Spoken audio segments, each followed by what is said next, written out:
চুয়াডাঙ্গা ১ ও ২ আসনে প্রার্থীদের প্রতীক বরাদ্দ সম্পন্ন। ত্রয়োদশ জাতীয় সংসদ নির্বাচন 2026 উপলক্ষে চুয়াডাঙ্গা ১ আসন ৭৯ ও চুয়াডাঙ্গা ২ আসন ৮০ নির্বাচনী আসনের প্রতিদ্বন্দ্বী প্রার্থীদের অনুকূলে প্রতীক বরাদ্দ কার্যক্রম সম্পন্ন হয়েছে। আজ বুধবার সকাল 11টায় চুয়াডাঙ্গা জেলা প্রশাসকের কার্যালয়ের সম্মেলন কক্ষে এই প্রতীক বরাদ্দ অনুষ্ঠিত হয়। এতে সভাপতিত্ব করেন চুয়াডাঙ্গার জেলা প্রশাসক মোহাম্মদ কামাল হোসেন। অনুষ্ঠানে প্রার্থী ও তাদের প্রতিনিধিরা উপস্থিত ছিলেন। চুয়াডাঙ্গা ১ আসনে প্রতীক বরাদ্দ পাওয়া প্রার্থীরা হলেন বিএনপি মনোনীত প্রার্থী ও জেলা বিএনপি সাধারণ সম্পাদক শরীফুজ্জামান শরীফ ধানের শীষ, 10 দলীয় জোট ও জামায়াত মনোনীত প্রার্থী জেলা জামায়াতের সহকারী সেক্রেটারি অ্যাডভোকেট মাসুদ পারভেজ রাসেল, দাঁড়িপাল্লা ইসলামী আন্দোলনের প্রার্থী মাওলানা জহুরুল ইসলাম আজিজি, হাতপাখা।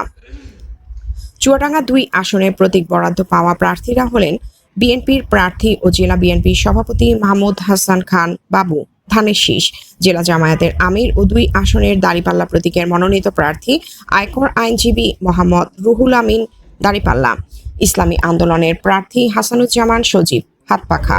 অনুষ্ঠানে আরও উপস্থিত ছিলেন অতিরিক্ত জেলা প্রশাসক BM তারিকুজ্জামান সহ জেলা ও উপজেলা প্রশাসনের কর্মকর্তা, চুয়াডাঙ্গার বিভিন্ন সরকারি বেসরকারি দপ্তরের প্রতিনিধি এবং সামাজিক, সাংস্কৃতিক ও রাজনৈতিক দলের নেতৃবৃন্দ।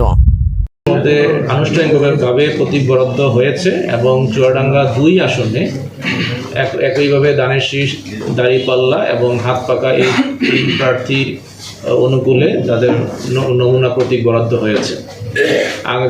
নির্বাচন কমিশনের যে শিডিউল ঘোষণা করা আছে সেই অনুযায়ী আগামী 22 জানুয়ারি থেকে প্রত্যেকটি প্রার্থী আনুষ্ঠানিকভাবে তাদের নির্বাচনী প্রচারণা চালাতে পারবে। তবে সেটা অবশ্যই আচরণ বিধিমালা যেটা করা হয়েছে সেই আচরণ বিধিমালা প্রতিপালন সাপেক্ষে।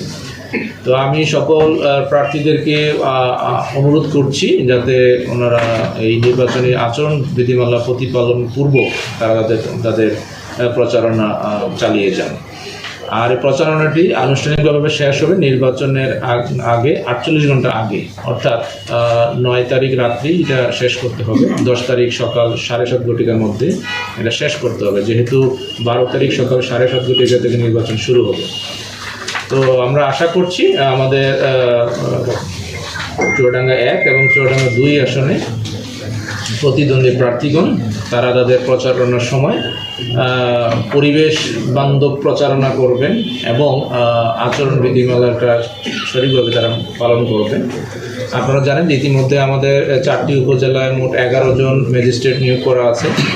তারাও এতদিন যে ফর্মে দায়িত্ব পালন করেছেন তারাও আগামীকাল সম্পূর্ণভাবে সকল সময় সকাল বিকাল রাত্র পর্যন্ত তারা প্রতিটি এলাকাতে মুভ করবেন। তারা দেখতে চাবেন যে সকল প্রতিদ্বন্দ্বী প্রার্থীগণ আচরণ বিধিমালা প্রতিপালন পূর্বক তারা তাদের প্রচারণা চালাচ্ছেন কিনা। আরেকটি বিষয় হচ্ছে যে নির্বাচন প্রতিদ্বন্দ্বী প্রার্থীগণ যদি আনুষ্ঠানিকভাবে কোনো সভা সমাবেশ করতে চান তবে সেটা কিন্তু অবশ্যই রিটার্নিং অফিসারকে আগেভাগে জানাতে হবে যে আমরা অমুক দিন অতটা অমুক জায়গায় সমাবেশ করতে চাই। তাহলে আমাদের সুষ্ঠু ব্যবস্থাপনা, নিরাপত্তার ব্যবস্থা করা সহজ হবে।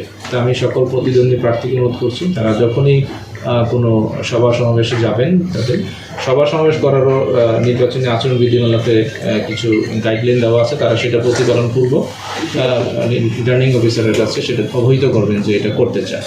যদি কখনো কোনো প্লেসে একই সময়ে 2 পার্টি চেয়ে বসে কোনো ক্ল্যাশ হয় তো সেই ক্ষেত্রে আমরা তাদের সাথে বসে যদি সেটা সমাধান করা যায় সেভাবে, আদারওয়াইজ আমরা কিন্তু সেটা নিশ্চিত করে দেবো সেখানে যাতে কোনো ক্ল্যাশ না হয়। আমরা চাই শান্তিপূর্ণভাবে একটা সুষ্ঠু পরিবেশে একটা অবাধ, সুষ্ঠু, নিরপেক্ষ এবং উৎসবমুখ নির্বাচন যাতে আমরা এই চুয়াডাঙ্গাবাসীকে উপহার দিতে পারি সেই লক্ষ্যে আমরা কাজ করে যাচ্ছি। আশা করি সকল প্রতিদ্বন্দ্বী প্রার্থী এবং মাঠে যে সকল রাজনৈতিক দল আছেন তারা আমাদেরকে সেই কাজে সহযোগিতা করবেন।